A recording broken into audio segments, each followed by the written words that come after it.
Bienvenue dans la pensée du jour. Expérimentez une visitation divine. Il faut une visitation pour que votre vie compte dans votre génération. Et il faut une visitation pour contrer l'agenda du diable autour de votre vie. Le livre de la Genèse au chapitre 32 et au verset 28 nous dit « Ton nom ne sera plus Jacob, mais Israël, car tu as lutté avec Dieu et des hommes, et tu l'as remporté. » Selon la version King James. Il a été établi que la possibilité divine est fonction de la responsabilité humaine. Encore une fois, lorsque l'homme répond aux exigences de Dieu, il voit une percée dans la vie. L'une des raisons pour lesquelles de nombreuses personnes restent au même endroit, comme nous l'avons dit, est le refus ou l'échec de répondre aux exigences pour être élevé et être transformé dans la vie. Précédemment, nous avons vu 4 exigences: le désespoir, la supplication, la révélation et la sensibilité. Nous allons voir encore une autre exigence pour être élevé et expérimenter un changement surnaturel. C'est la rencontre divine. La rencontre divine est un élévateur de la destinée.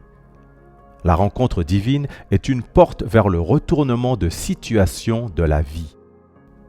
Lorsque Dieu vous visite, les choses changent. Abraham a eu une visitation avec Dieu et sa vie a changé, d'après le livre de la Genèse au chapitre 12 et au verset 15. Il faut une visitation pour que votre vie compte dans votre génération. Et il faut une visitation pour contrer l'agenda du diable autour de votre vie. Une rencontre a changé la destinée de Jacob, qui est passé de Jacob, une personne, à Israël, une nation. D'après le livre de la Genèse au chapitre 32 et au verset 28. Une rencontre avec Dieu a élevé Moïse.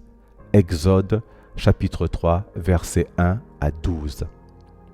Bien-aimés, nous sommes dans la saison des visitations divines et Dieu vous visitera au nom de Jésus.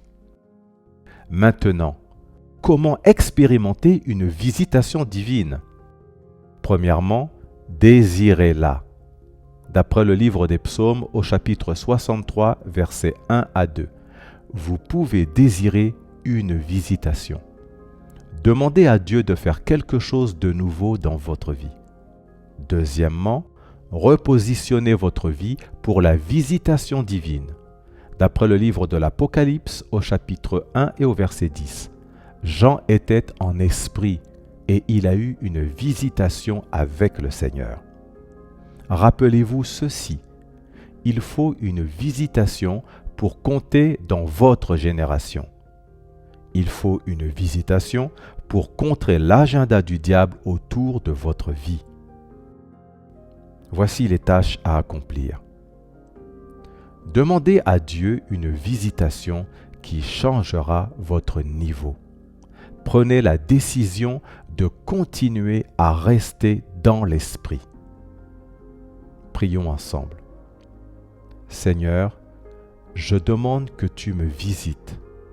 Accorde-moi la grâce d'être toujours dans l'esprit. Aide-moi, Seigneur, à être sensible au timing et aux signaux divins, afin d'avoir une rencontre avec toi qui changera ma vie, Seigneur, au nom de Jésus-Christ.